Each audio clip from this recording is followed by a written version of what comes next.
The Florida Panthers take a 2-0 lead in the Stanley Cup Finals. Scotty Scheffler proves that not even the law or having a baby can hold him back. And the field is set in Omaha. The College World Series baseball is set. And there is a shocking team that made it, Florida.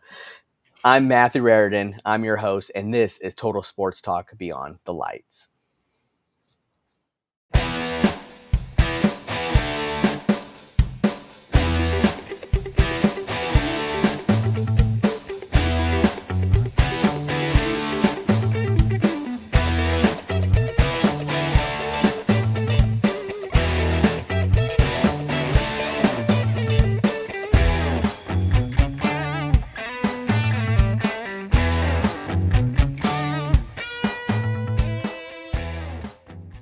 What's going on, everyone, and welcome to another episode of Total Sports Talk Beyond the Lights. I'm your host, Matthew Raridan, and with me today, as always, are both my co-hosts. First, we've got David Street. What's up, y'all? Gonna give you a Gator Chomp for the first time on the show. Hopefully it's not bad luck. And secondly, we've got Ed Smith. Welcome, y'all. Well, how's it going, fellas? It was a big weekend here in sports, and very exciting weekend in sports for some of our hosts here, as we will talk more about David's Florida Gators here in a bit.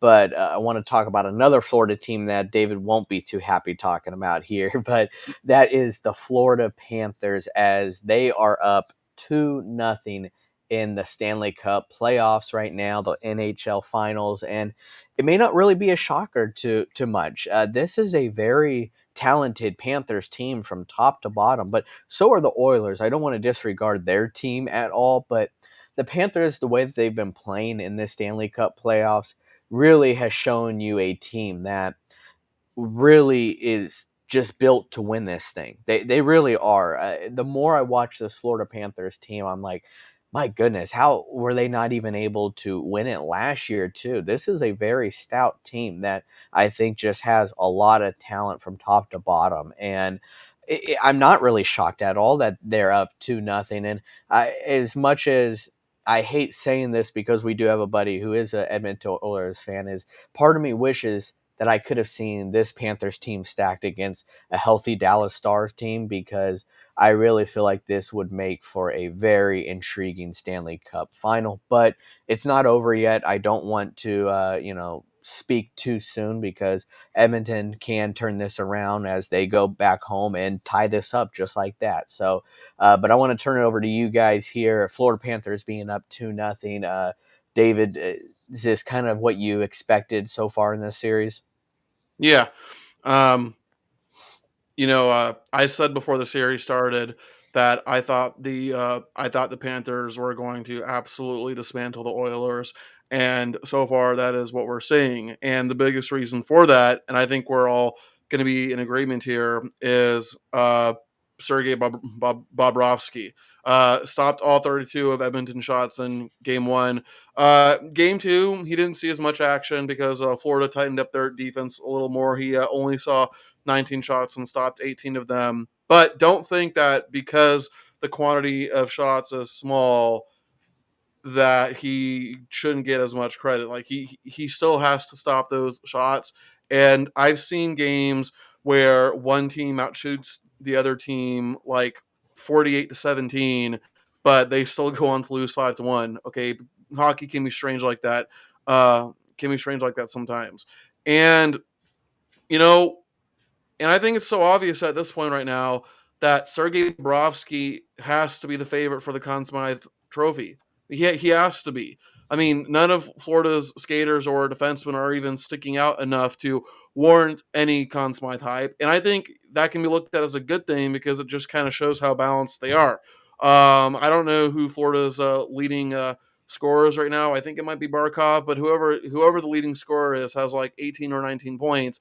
And then the next guy has 18, and then 16, 15, and so on and so forth. So like they've been getting balanced scoring from top to bottom, but Sergei Bobrovsky is no doubt the biggest reason why they're here. And I think when you look at when it comes to who should win the Conn Smythe Trophy, to me, there's three criteria that you need to meet. number one, and this one is very obvious, you have to have the numbers. Like, you're not going to win the Conn Smythe Trophy if you only have a few points or if you have a save percentage that's barely hovering above 900, right? You have to have the impact. So it's not just enough about having the numbers. Are you producing at the best moments for your team? So, like, if a forward has 10 goals in the playoffs, but 7 or 8 of those came in the last 2 to 3 minutes of a game when his team was already up by 3 or 4 goals. To me, that says he didn't really have much of an impact because he just scored when his team's when his team was already out of reach in the game, and he just made it more out of reach. And then the third thing is you have to stick out, whether that's you make a highlight reel play or a save, or you've done something that you just don't see a lot. And Sergei Bobrovsky, I think, has met all three. He's got the numbers to back it up. You can look it up. And I have an example that proves both his impact as well as him sticking out. I think it was game 2 of the first round when the Panthers faced my team, the Tampa Bay Lightning, and it was Matt Dumba, I think, who had a clear empty net goal, and he just gets totally robbed by Bob. Matt Dumba scores that goal. The Lightning, I believe, win the game and probably win the series. Momentum can be on your side, but it can also be against you, just like that. And if you lose momentum, it's not impossible to get it back, but it is very hard to get it back. And if Bobrovsky doesn't make that save, that highlight real save, I'm not sure we're talking about the Panthers being just 2 wins away from the Stanley Cup. So great balanced attack from the Panthers, but there is no doubt in my mind, and I don't think in any of y'all's minds, that Bobrovsky is easily the biggest reason why they're here right now. No arguments here. He is the reason why that is the biggest advantage that the Panthers have right there is Bobrovsky. I would imagine you agree, Ed. Yeah, definitely. And you say that the numbers back him up in this series. Simply put, 5-1 goal differential is a huge thing. So, and when your goalie is giving up, of course they had the empty netter last night to make it a 4-1 final. Uh, But when you have that kind of disparity in goal, you need your goal scorers to play up to their standard. And at this point, Draisaitl just hasn't. If you're looking at the stat sheet, because right now he is a -1 in the plus minus category, which is not something that you need when you're going up against a just brick wall like Bobrovsky is. I think you meant to say Draisaitl. Draisaitl. Yeah. That's yeah. Yeah. All good. So when that occurs, you're leaving everything back to McDavid and Bouchard, which Bouchard's had a lot of shots from the point. McDavid has been creating. It's just getting past goal, and that's just been a rough go. The crowd has not helped with the Oilers, and going back to Edmonton with that crowd, I think will at least energize them because after being down 0-2, the energy is sucked out of that team at this point. They need an infusion of their home crowd to hopefully get back in the series. Yeah, I mean they're going to need that momentum, just like David talked about earlier. Momentum can swing big time, especially now, and this is where they need it to. But another thing that they need to work in their favor is power play. They live by the power play, but they've also died by the power play. And this is the first team in some time that was one in penalty kill, and they were one in both categories for power play. And they have nothing to show for. They're 0 for 10 so far in this series on power plays. It's embarrassing because that's what helped get them there. But now they can't even attempt a shot at goal. Watching the game last night and even game 1, that's the difference that I see. Even though they're still stopping uh, Florida from scoring. They are having that penalty kill. They still are not even able to get a single shot off, whereas Florida at least is getting quality shots on goal during their power play attempt, and that's what you want. You want to be able to at least put something there. When you have a power play with not a single shot on, you're not creating anything. So anything that they're drawing up, Florida is already on top of, and that's what I really want to talk about is this Panthers defense. It almost looks like they got more than five guys out there playing defense because McDavid is struggling to even come up with anything. Just the Oilers don't even look like their normal selves. That's how good Florida's defense is. I mean, you guys agree when you watch these teams play? Yeah, when I Uh, was watching them, the Panthers, they were straight up on everybody, but it almost looked like there was an extra body in front, helping out every straight up opportunity. So defensively, they have just spaced out the ice so well that they are able to help while maintaining one on one responsibility, which is a tremendous thing to do. They're not overcorrecting and overcommitting to leave somebody like McDavid open to create like he can.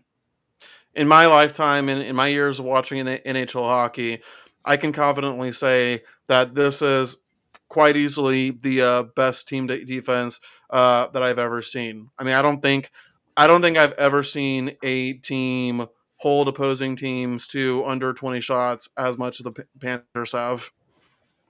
Yeah, it's like when you're watching basketball and you see come out of the second half after halftime and they decide that they want to change it to zone defense, and next thing you know the opposing team's offense looks kind of staggered, like, I wasn't really expecting this. It's like that every single time on the ice for the Oilers and the Panthers. The Oilers just cannot shake it. The Panthers are on them like white on rice. They really are. And it's kind of embarrassing because you would expect a team that's in the Stanley Cup final to be able to do something to shake this, and they can't. And there's only so much Connor McDavid can do and Draisaitl, but what can they do though to really take control and change this around? Because I'm watching Connor McDavid out there doing a whole lot, but nothing's really coming of it because it's hard to do against this Panthers team. Well, I think one, they Draisaitl and McDavid need to play a hell of a lot better than they did game two. I mean, McDavid only had 3 shots. To his credit, he did have an assist, so he did contribute to the score sheet. But Draisaitl only had 2 shots and no points. That is just not acceptable. But it's not just Draisaitl. It's not just Draisaitl or McDavid. The entire forward unit game two played horrifically. They only had 6 combined shots, and Edmonton's defensemen had 13 combined shots. Under no circumstances whatsoever should your defensemen have more shots than your forwards. Like, that is just that there is something legitimately and philosophically wrong with your team if your forwards have less shots than your defensemen. Yeah. And last night it was almost like the announcers read my mind because I was literally sitting talking about, whose name I haven't heard once this Stanley Cup playoffs is Evander Kane. Evander Kane, shockingly, what you were hearing his name actually quite frequently the first several rounds, uh, a good amount, and now I haven't heard his name once. And right after I said that, the announcers they literally posted that, and they're not a single shot on goal, which isn't saying much because, well, Florida is holding the Oilers to a very low amount on that category. But it's almost like he's non-existent there. And at which point should Connor McDavid start playing almost hero ball? Because I'm watching him and he's wanting to dish it out for the rest of the team, for his players. He's playing, in my opinion, very selfless. But at which point should he kind of turn on the trigger where he should play a little bit more selfishly, because they're going to need him to step up, I feel like, a lot more if they really want to get back into this series.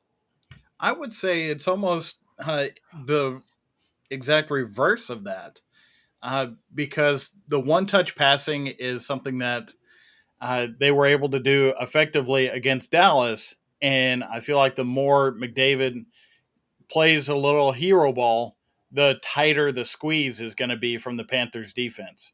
So being able to flare out and create some space using that one touch passing, not, stick it around a little bit and then pass it over, stick it around a little bit, then pass over. Just get it around the horn, get some open angles, and attack. To be honest with you, I'm not even sure there is such a thing as hero puck Yeah. because I think, yeah, I think hockey is arguably the most team-oriented, sport, and I think, honestly, I think the last time that we can point to a team that won the Stanley Cup, I don't wanna say, like, not only because of, like, one player, but the last time that a team won where you could, like, look at the player that was the primary reason was, when the Washington Capitals won and Alex Ovechkin was playing like a man possessed. To me, that was the last example of a team that didn't win only because of Ovechkin, but it was so obvious that if you took Ovechkin off that team, they would not have won the cup or had made it that far. You're very true. You're right. It is tough to kind of really play that hero puck in hockey. But a name worth mentioning is Evan Rodriguez. Last night had 2 goals in Game 2, which brings his total just in the Stanley Cup Final up to 3, as he had one in Game 1. Uh, for me, it's like I have a little PTSD. Evan Rodriguez being with the Pittsburgh Penguins and all, but I'm happy for the kid. There are just some players that don't do well in certain organizations. And Evan Rodriguez, by no means was he bad for the Penguins, but it was just he didn't stick so well. But here, I really love how he's playing with the Florida Panthers. And I mean, he already has triple the amount of goals that the Florida, I mean, almost call them the Houston Oilers, sorry, the Edmonton Oilers have.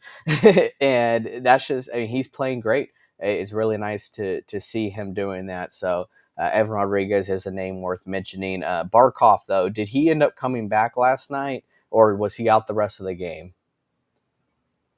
I'm not entirely sure. Okay, Barkov did go out, I know, last night after he got a nice little elbow from I think it was Draisaitl, Draisaitl. right? Yeah, Yeah, yeah, right. I did hear about that hit, but yeah, I don't know if Yeah. Barkov came back. Yeah, I'm gonna have to look more into it because I know it was in the orbital bone area, and when that bone shatters right there, it's not fun. So hopefully that didn't happen. Barkov has been a big spark to their team, so I'll have to look more at that. By the I know way, when he went out, the Panthers were in enough control to where they didn't necessarily have to have him back. Yeah. So mhm. it was fine for that game, Hmm. but we'll definitely see what the result is when we get into Game 3. Going back to your comment about Evan Rodriguez, Matthew, I have a fun fact, but apparently this is going to be the first time in history that the name Evan will be ingrained on the Stanley Cup because it's either going to be Evan Rodriguez or Evan Or Bouchard. Bouchard, yeah, Yeah, that's crazy. Wow, yeah, Evan. Huh. Who would have thought that there's a stat for everything. There really is. So, but yeah. that is pretty interesting. Before we talk about PGA Tour, David, you're talking about hockey being such a team oriented sport. You know what is not a team oriented sport? This is news I saw earlier today. That's a hot dog eating contest. All right, we have to talk about this at least one point in the show, and this really grinds my gears. The GOAT, Joey Chestnut, is not competing in the most famous tournament there is. I'm not talking about the Masters. I'm not talking about March Madness. I'm talking about the hot dog eating contest. And why is he not competing in it? Oh, because he just signed an endorsement deal with the Impossible Meat, and these hot dogs are all beef. Come on. That's ridiculous, okay? This is Joey Chestnut we're talking about, and he's not competing in this year's hot dog eating contest because of that. The vegans, they think they won, but they didn't. Yeah, I mean, I've seen a lot of people, more than likely joking, but a lot of people calling Joey Chestnut a traitor, and I'm like, I don't really care, man, because this is a freaking hot dog eating I contest. Like, know. it's not even that freaking serious, okay? And listen, like, I find vegans annoying as much as the next person, but as long as Joey Chestnut doesn't, I don't even know if it's appropriate to call him a vegan. To me, this is He's this seems not. yeah, like this is obviously like a money deal so that he can get I money. didn't even And know they got endorsements. This is news to yeah. me. But apparently, like, the fact that he got banned, like, I actually thought that was a rumor at first, but it looks like it's true. Like, just stop being so freaking petty. Like, you guys It's are just a hot dog eating conflict of interest, so that's the only reason why he can. It's just a conflict of interest because of the company that endorsed him. That's pretty funny though that an Impossible Meat company endorsed him out of all Yeah, things, but they were yeah, probably the ones who threw out the most money. yeah. So Sorry, just I just had to drop. mention it at least once during the show because I saw that earlier. I'm like, really? We're not going to have a Joey Chestnut this year? So, well, I mean, the field is happy. If you put your Just money drop. on an early Just bet, drop the the pettiness, field. man.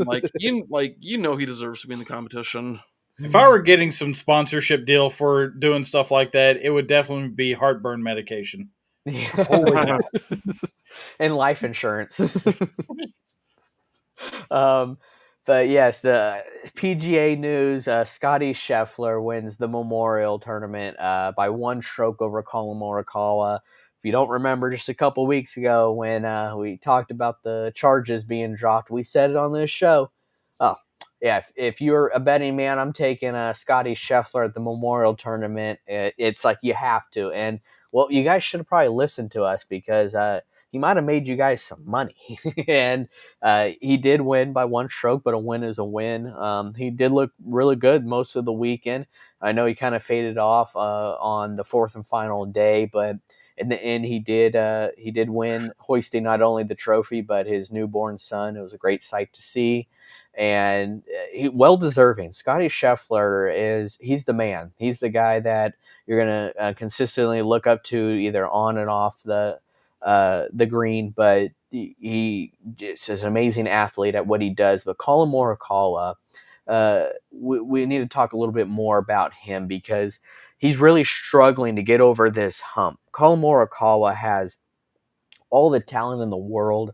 I've talked about his iron game on this show, and I'll continue to talk about his iron game. It is one of the best to see out there. But what's crazy about it is when you could see on the final day the pairing between Morikawa and Scheffler. You'll see Morikawa make this amazing iron shot. I'm like, that's what I'm talking about. It's his iron game. Scotty Scheffler is so good that he'll hit it even closer. So that's how good Scotty Scheffler is because Morikawa is highly regarded as probably one of the best iron games in all of PGA. But Scotty Scheffler was just even better. And so it's iron sharpens iron, and that's why it was great to see them paired on the final day.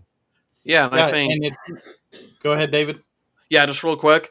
When you talk about Morikawa's struggles, I mean, I think for now it's just one of those things where no matter how hard you prepare, no matter what you do, the other guy is just going to always be better. It's similar to in the '90s where if the Utah Jazz or the Sonics, like if they had faced any team beside the Bulls in the finals, they probably would have won. But they run into the one team that yeah. So Yeah, and I was to your point, David. If you go to another individual sport, and if you go to tennis, for the longest time it was Pete Sampras and Andre Agassi. Then you wound up going to uh, Rafael Fed- Nadal and Federer, and Federer, yeah, and then Djokovic comes yep. along. It's just it's just cyclical in that sense. And this wasn't the first time that we saw Morikawa paired up with Scotty in the final day. We saw it at the end of the Masters, and it was just one of those things where Scotty gets a lead and he knows how to close it out. Whether he has his A game or not, he can just play a very safe Payne Stewart type of golf and just ride the wave on into the clubhouse because he knows that everybody else has to chase him. He mhm. doesn't have to chase a number. And that's really apparent at the end of these tournaments. And keep in mind, the Memorial is basically it's a featured event, but it's more than that. Not quite a major, but it is regarded as such because this is Jack Nicklaus's tournament.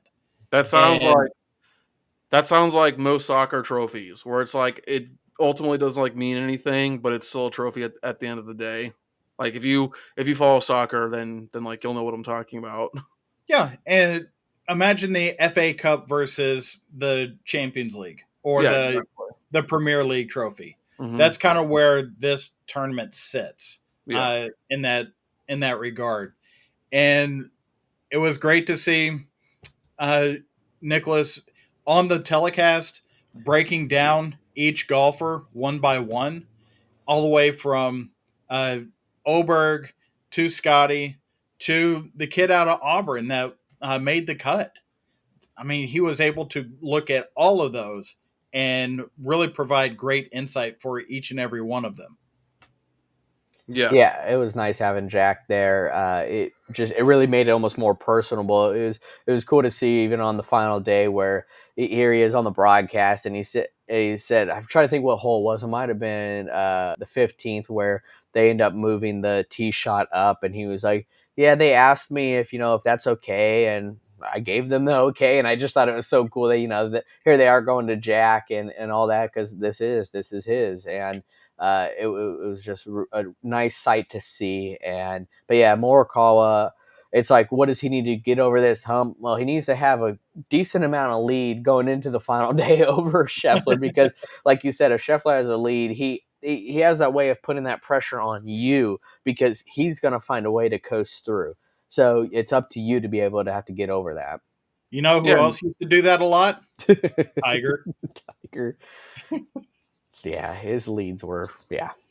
yeah. And at this point, Scheffler and Tiger are the only ones to win the Palmer, the Players, the Masters, and the Memorial in the same calendar year.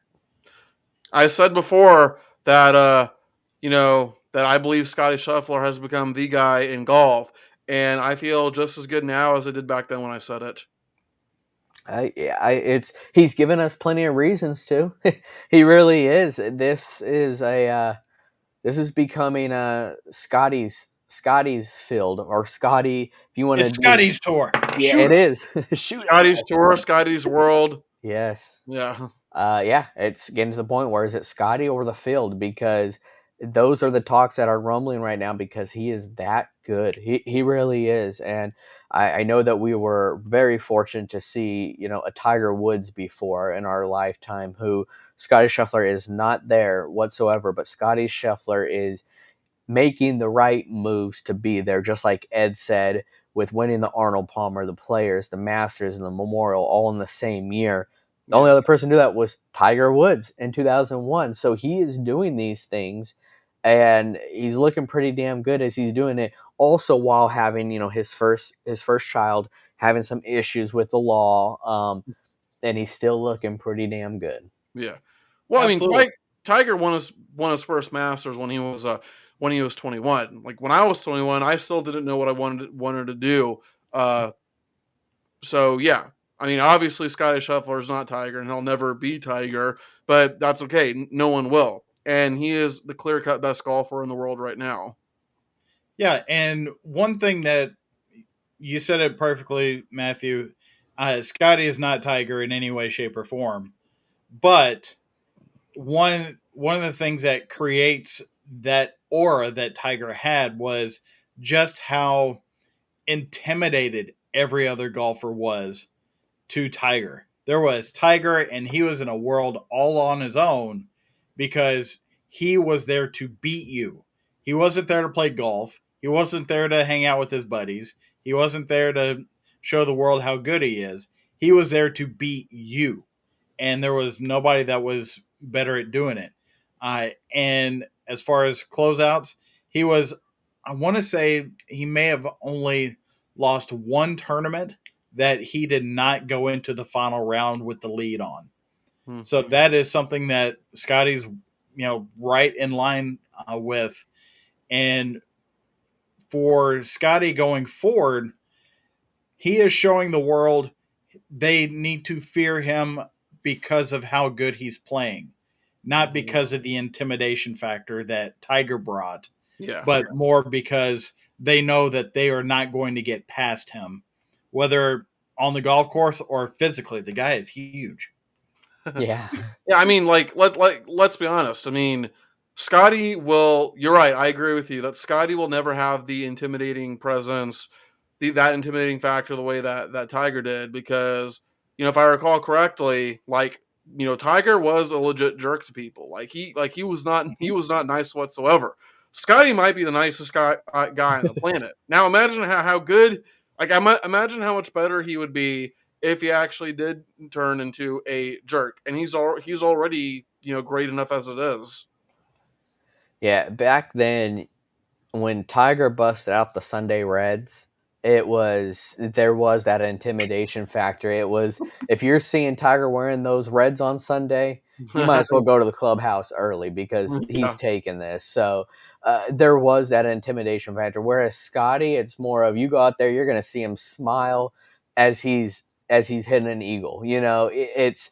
You're intimidated by his skill, not because of the person he is, because he has just shown you each week just how good he is. So he's fun to watch. He really is, and I'm loving that for the sport. And I know the sport's loving it too because he has become this guy that you love to watch. It's not that you love to hate or hate to love. A lot of people are always split about Tiger, but when it came to Scotty Scheffler, I don't think I've met a single person that doesn't like him.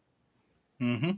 Well, there's that one police officer, but other than him, Yeah, Who has that been is. banned from the course.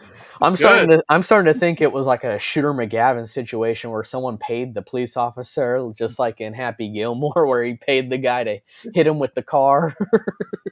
Yeah. It might have been, if you can't beat him, find someone to take him out. You don't go to Sizzler, get some grub. So, and but yeah. and just for a button up, we will see Scheffler again this week at the U.S. Open tournament at Pinehurst #2. It's going to be a tremendous weekend to catch some golf. Oh yeah, and he's gonna be paired up with Xander Schauffele, Rory McIlroy, and speaking of Rory McIlroy, that was something that I wanted to turn over to here. Is just announced that him and his wife decided they will be working things out. So I'm happy for them. They have called off the divorce, so I hope that everything there is all and well. That they were able to work out their differences because nobody wants to get a divorce, and especially when you've been together for a while, you have a child together, so. Good for the McIlroys. Hopefully they work this out, and we're gonna find out this U.S. Open if how Rory does.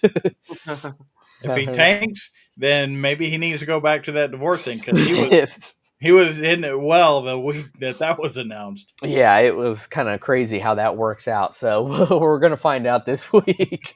Love that money, woo! Yep. Maybe found out something with the prenup. I don't know, but that is going to be a great pairing to see, with Xander Schauffele, Scotty Scheffler, Rory McIlroy.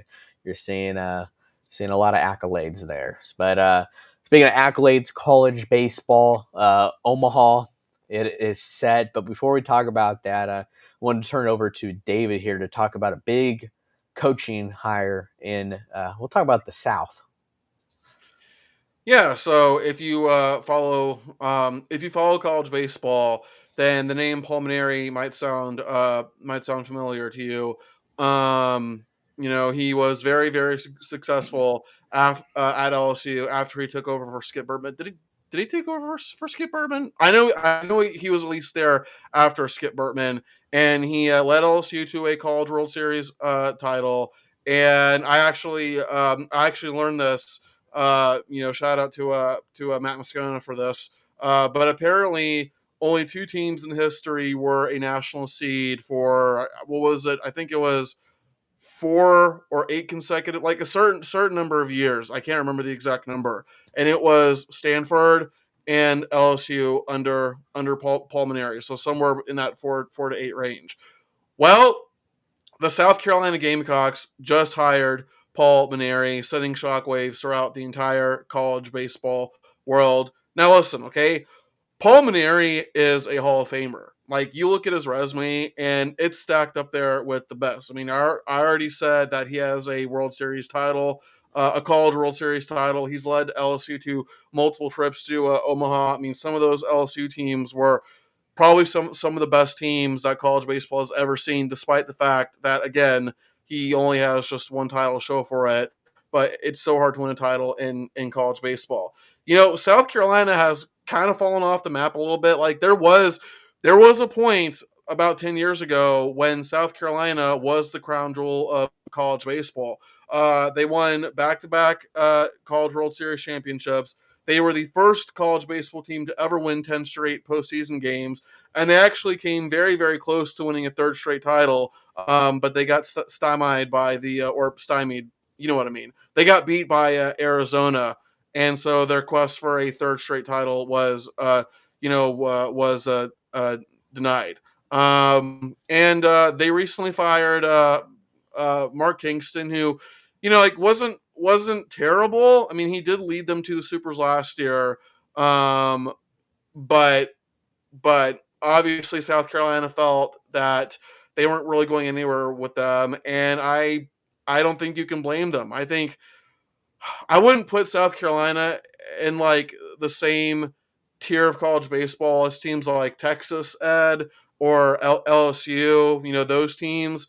But I do think that South Carolina has kind of built themselves into a program where, at the very least, they expect supers. They expect to host a regional and maybe even, go to Omaha. And that's kind of been that kind of hasn't happened lately, and they're really hoping they can get that magic with Paul Maneri.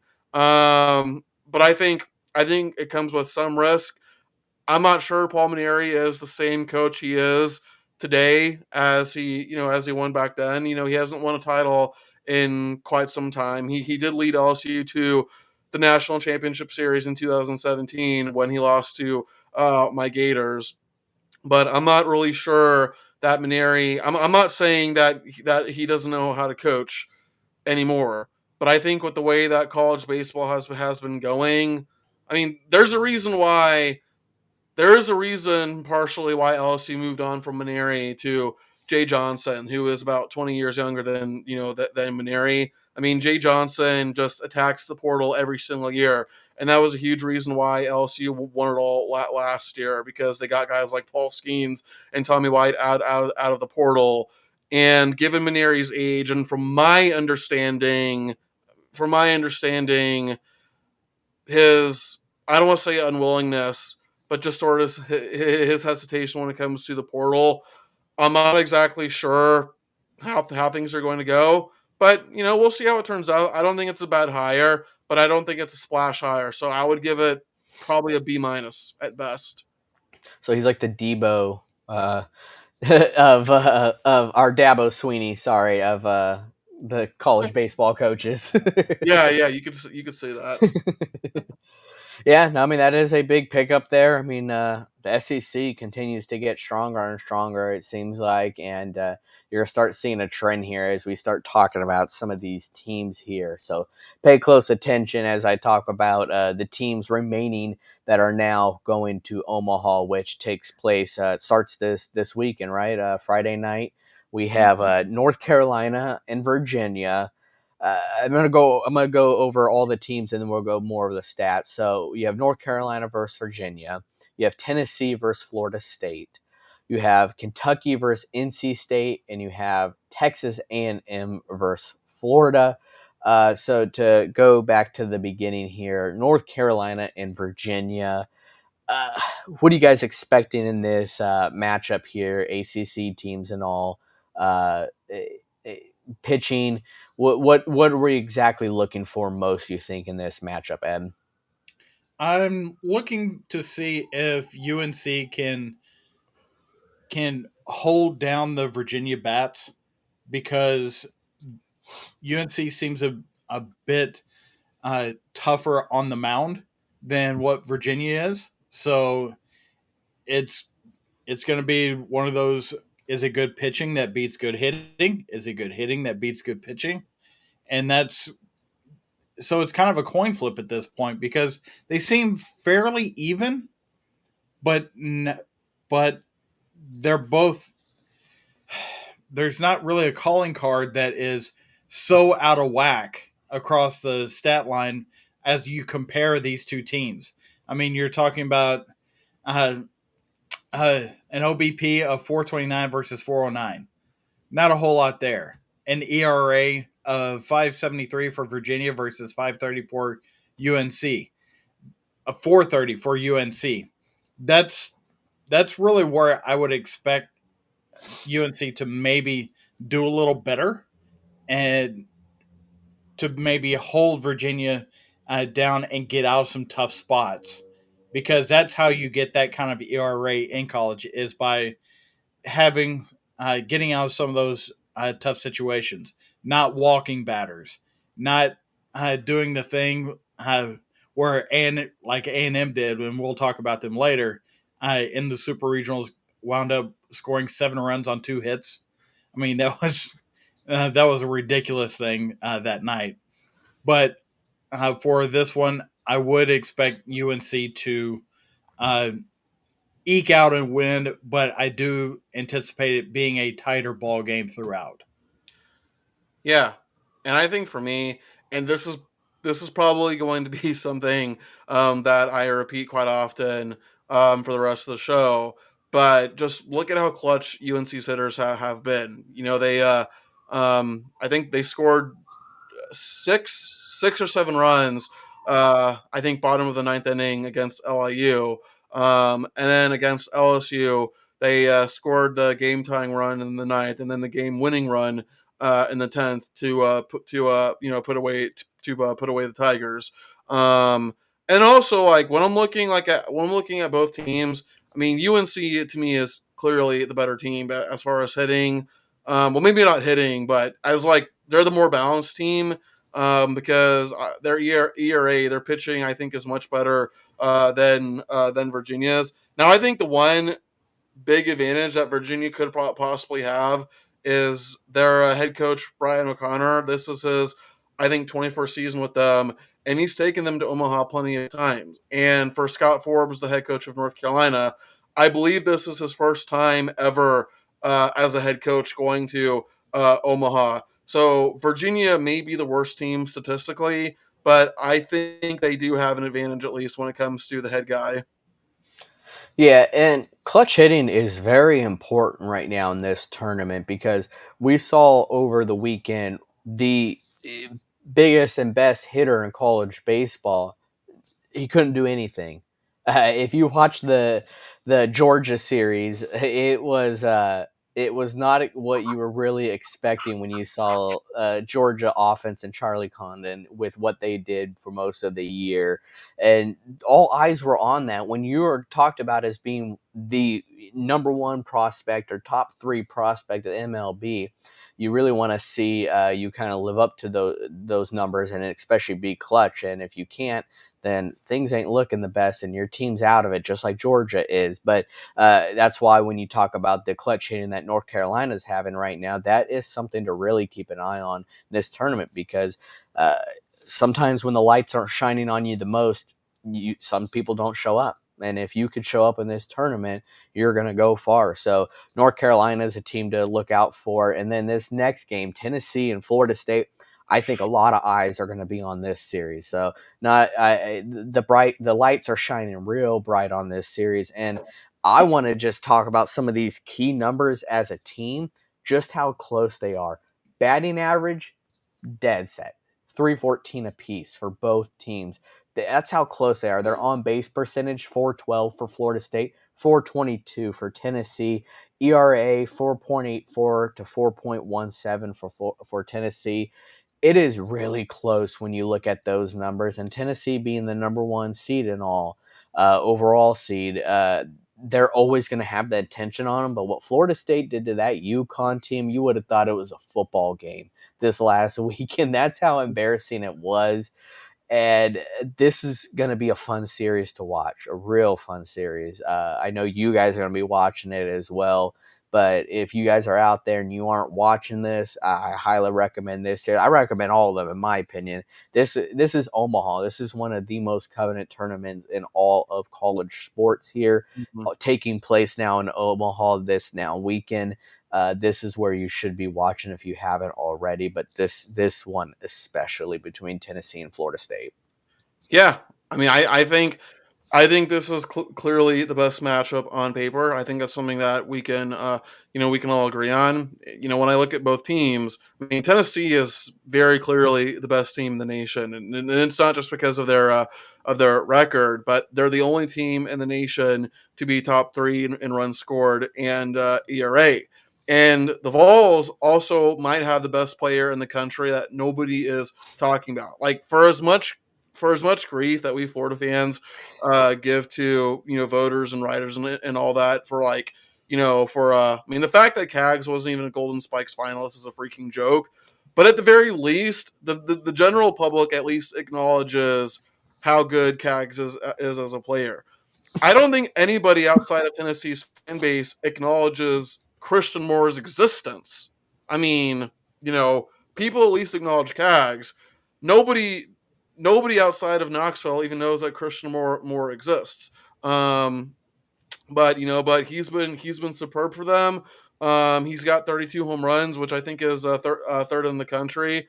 And then I look at Florida State. They had a disastrous first year under Link Jarrett, but I don't think that really mattered. I always thought that Link Jarrett was a phenomenal hire for Florida State because you look at the teams that he's built and that he's taken. I mean, if you may recall, he was actually the head coach of Notre Dame. Funny enough, when Notre Dame beat Tennessee, remember when Tennessee was the quote unquote greatest college baseball team we've ever seen, and Notre Dame went on to beat them in the Supers. Link Jarrett was actually the head coach, and now he's actually back home. He was actually born and raised in Tallahassee, played for Mike Martin at FSU, and now he's coaching FSU. So I think that's really cool to see. So yeah, I think this is going to be a great match. And unlike before, where I feel confident about picking UNC over Virginia, or I don't, did I say that? Well, I'm picking UNC over Virginia if I didn't make that clear before. I have a hard time picking between FSU and Tennessee because even though Tennessee, I believe, is the best team in the country, I mean, if you know anything about college baseball, the number one team usually doesn't win it all. In fact, it's only happened just once in the history of the College World Series. Yeah. Well, I'm certainly looking at this, and for me, this is, uh, I would say, power versus power. You almost want to put two superheroes in a ring and let them fight it out, and that's what this what this game looks like. Because when you look at how many home runs both teams have, 152 for Tennessee, 126 for FSU. In strikeouts, 1,426 for Tennessee, 1,191 for FSU. In each of these categories, Tennessee, even though this is power versus power, and that's really what draws the eyeballs for a lot of people in the game of baseball, but Tennessee is just a little bit better on every single one of those. And it's going to come down to me, it's going to come down to two out hitting. Who's going to be able to push that run across when there's two outs as opposed to just letting the inning end?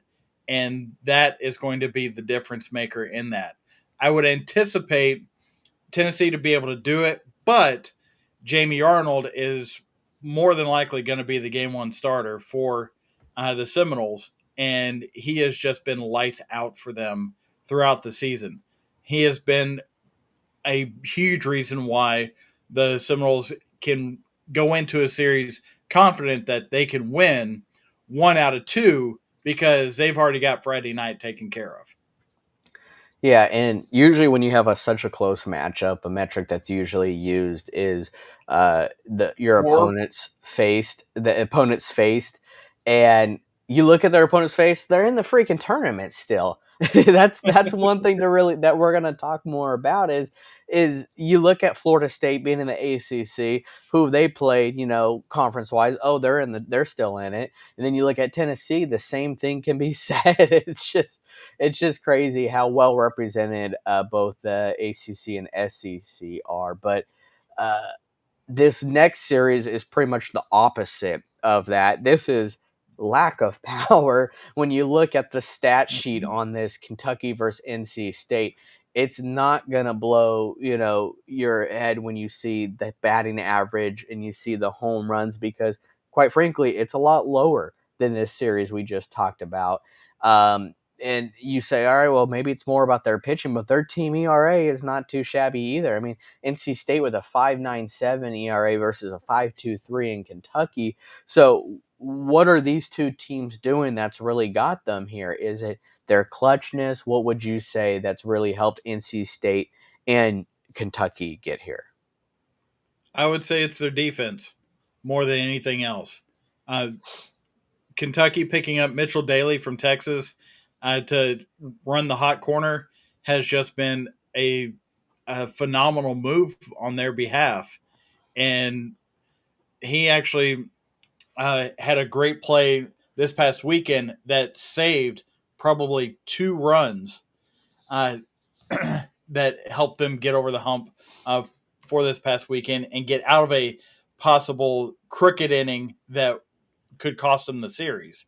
So that is a big thing that I'm seeing out of these two teams.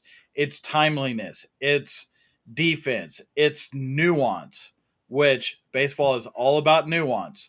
We just talked about power versus power. This is going to be out thinking and uh, out executing your opponent to get this game uh, under your belt. Yeah, I mean, like NC State struggled from a lot of inconsistency midseason, but they have turned it around since. And you mentioned it earlier, Matthew, but just huge shout out to the Wolfpack, the way that they were just able to shut Charlie Condon down. And then when you look at Kentucky, listen, I don't really like Kentucky at all. But I I do wonder like Nick why. Mingione. I know it's such a mystery, but I do like Nick Mingione a lot. I think he's one of the more solid guys in the sport of college baseball, and certainly this is far and away the best team that Kentucky has ever had. Like not just under Mingione, but just probably the best team that they've ever had. Period. And at least in the Mingione era, like if any team was going to make the College World Series, it was going to be this Kentucky team because Kentucky was legitimately, at least when you look at the record, they were one of the best teams in the country. They're the number 2 national seed, as we speak. So if any team was going to make the College World Series, certainly it was going to be this Kentucky team, and certainly they did. Yeah, one thing to hone on in on NC State is really what they were able to do against Georgia. It's not the fact that they beat them; it was almost the fact that they were able to outmuscle them, and that was something that's really hard to do. And how clutch they were able to play too. I feel like this Wolfpack team was probably not expected to do what they did against Georgia, and they were able to defy all those odds. But more importantly, like I said, outmuscle the strong man. So that's something that I think is really going to help them with a lot of momentum going into this Kentucky series. But Yeah. UK being the number 2 seed, rightfully so, is also going to help them. Also, I feel like the fact that Georgia couldn't capitalize with Charlie Condon at the plate, the bases are loaded, and he couldn't even get a hit. I think that was a pretty bad sign for Georgia going the rest of the way. Yeah, it wasn't the best type of omen for them. So, No. but uh, I'm gonna let David kind of talk about this series more, and understand why. But this is the Florida Gators versus Texas A&M. Uh, Guys, Florida was not expected to come this far. They weren't even expected to be there to face Clemson. And here they are, defying a lot of those odds. And this is more than just a one man show, even though you're only going to hear about one guy for the most part when you turn into Sports Center. But this Florida team is showing that they belong, and this A&M team, what they did against my Oregon Ducks, they definitely belong to be there too, and Ducks kind of helped them in some ways also. Yeah, man. I mean, I'm I am still in shock that we're in Omaha after everything that we've gone through. Like, I don't know when it's going to hit, and to be honest with you, I don't know. It's probably not even going to hit until after the season. Like, even if we do end up winning it all, it's probably not going to hit me until later on because we weren't just bad. Like, we were bad, bad, like as bad as it gets. And certainly when we got killed by St. John's in the first game of the season, that wasn't just just shake it off. That was no, like this is a sign, this is clearly a sign of bad things to come. And I think when you look, the biggest reason for our struggles was our pitching. And I think you can mostly attribute it to how young our guys are. Liam Peterson, Luke McNeely, Philpott, all freshmen. Now I'm not too worried. Like when you have when like a lot of your guys on your staff are freshmen, that's going to happen, and you kind of have to you just kind of have to take the struggles. I mean, Liam Peterson was highly touted going to Gainesville, so I'm not worried about him at all. But you're right. There was no guarantee that we would make the tournament, and everybody outside of Gainesville that was pissed that we even made the tournament, and yet here we are. And it's not like we're squeezing by. I mean, we beat. I think Nebraska won the Big Ten. Uh, uh, Oklahoma State won the Big 12, and then Clemson.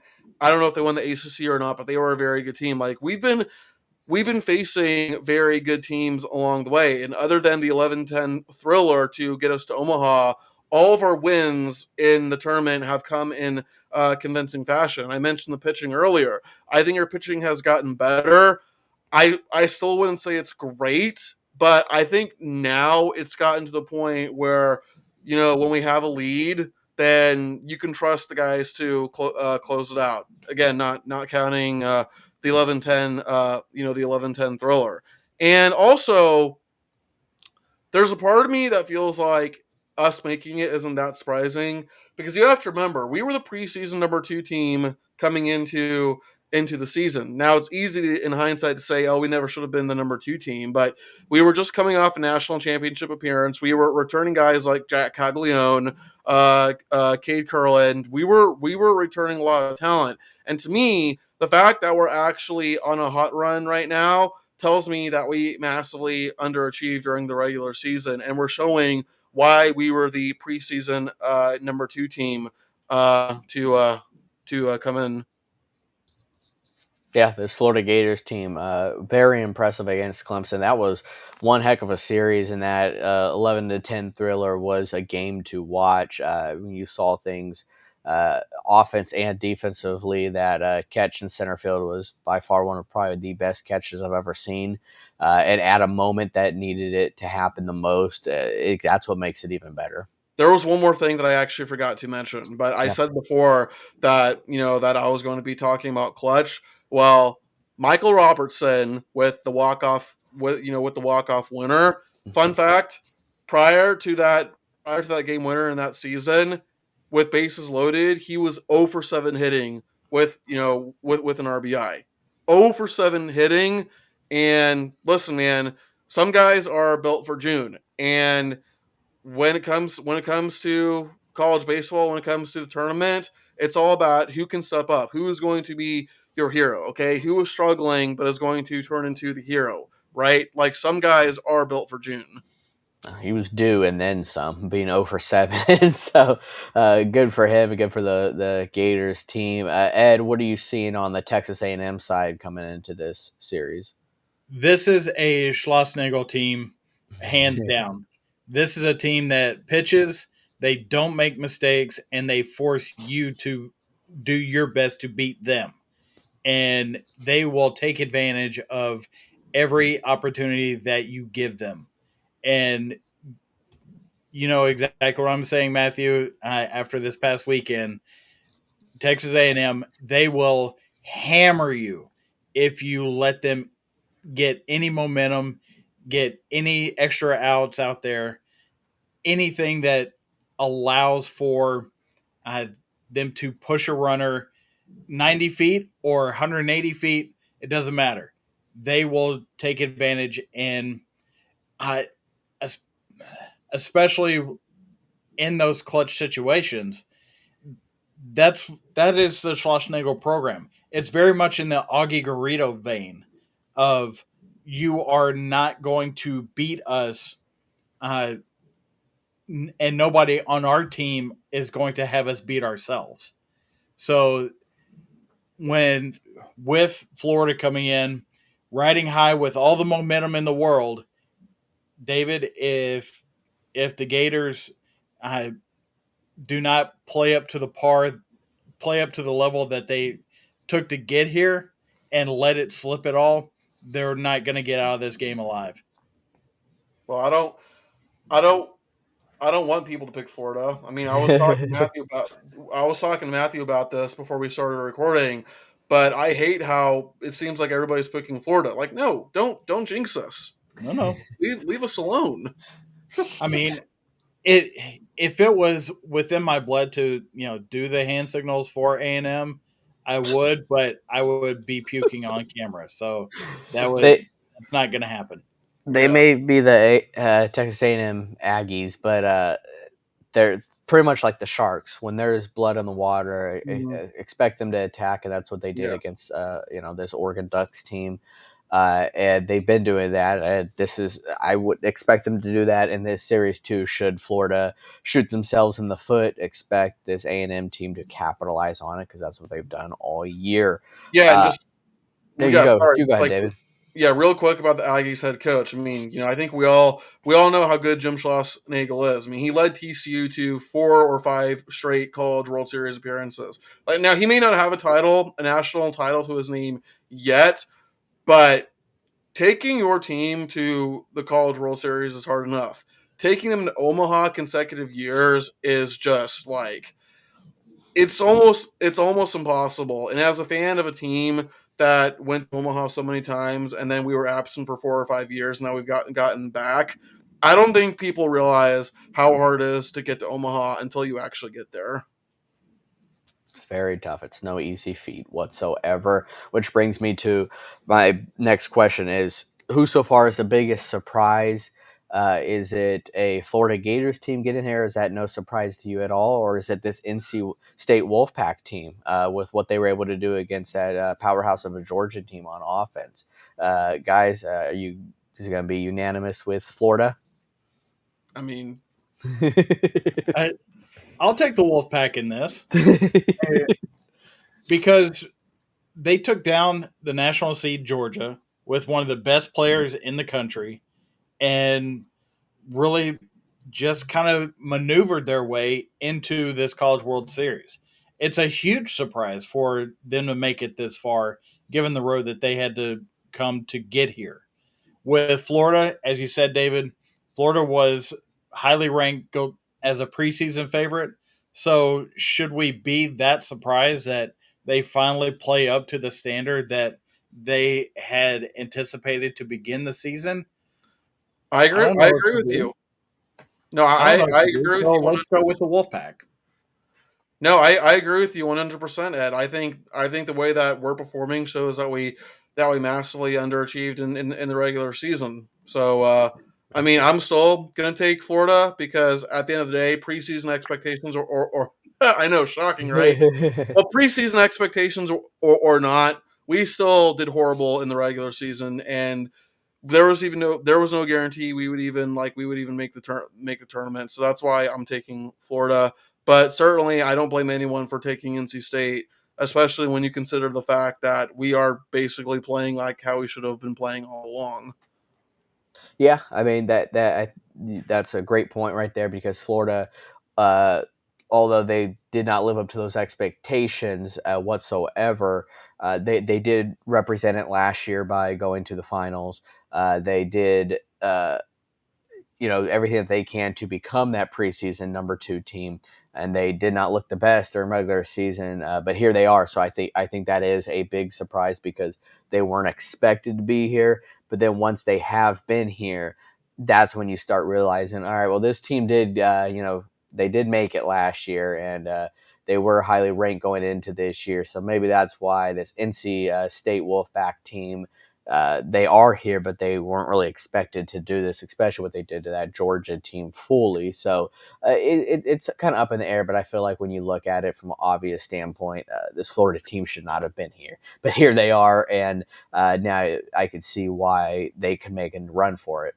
Yeah, and I feel like, and I think this is going to be a perfect segue into our next section. But I think, in my opinion, if you're a fan of a team in the College World Series and you see a team that has well over 20 losses, this is going to sound weird, but I think you should be very concerned. Like, you might be quick to dismiss them. Oh, they've got like 25, 27 losses. Like, they've got so many losses. Well, no, you know what it means when a team enters Omaha with that many losses? It means that they're the hottest team in baseball. It means that they're riding a wave of momentum, because at that point, a lot of their wins have been coming lately, right? So I think if you see a team with that many losses going to the College World Series, that just means that they're the hottest team, regardless of all the losses that they had before.